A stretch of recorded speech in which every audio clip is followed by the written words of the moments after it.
The next part we're going to make is this one you see here, and in order to do that we're going to use what's called the subtractive method. We're going to take a rectangular prism and we're going to subtract chunks out of it. And to illustrate what I mean by that, let's take a look at this picture. So I have the part in question here, it's gray, and I've got these other chunks, the green ones and the yellow ones. So let's take a look at this image.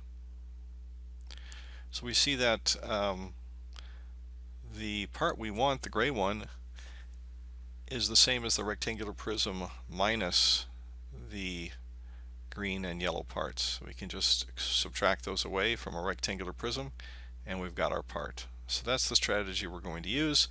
It may be a little more time consuming than just sketching out this irregularly shaped front face and making one extrusion back, but we're going to practice the subtractive method.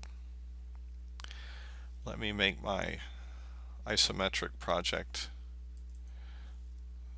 the active project, and new part.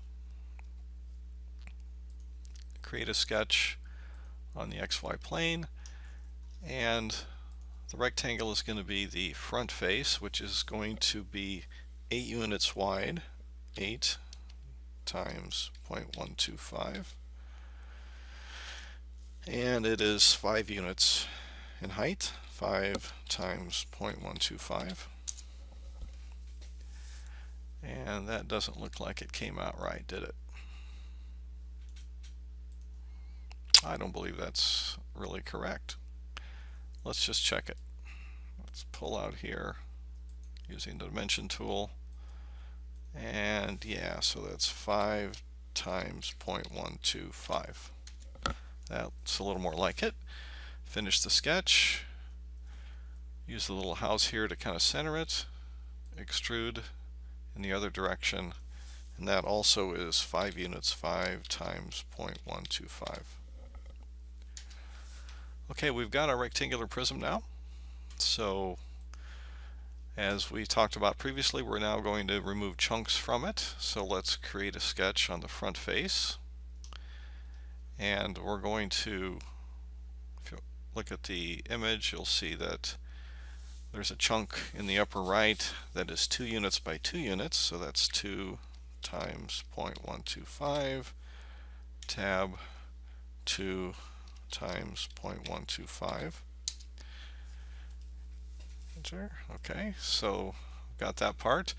And this sketch is going to be a little more complicated than we typically have for sketches, because the extrusion for each of these sketches is going to be the same. Now I could use a fancy tool called the Symmetry Tool to flip this sketch over to the other side, but I'm not going to get fancy yet. So let's come over here and just do what we just did. 2 times 0.125, tab 2 times 0.125. Okay, those are going to represent the green parts, and now we want to represent the yellow chunk. So it is 6 units wide, so 6 times 0.125, tab, and it's 1 unit high, so 1 times 0.125, enter. The only thing we're left now, we have one dimension. As you can see down here in the lower right, we need to tell where the part is, and if you look at the sketch in the assignment, you'll see that it's just 1 unit, 1 times 0.125. And now the sketch is fully constrained. So let's finish the sketch by clicking the big eye, and let's just extrude away all these areas, and we're just going to make those cuts, and they're going to be all, and lo and behold, there's our part. So I'm going to save it as Isometric _2 EIN STEINALBERT, last name, first name. And let's go up and take a look at the volume of this one.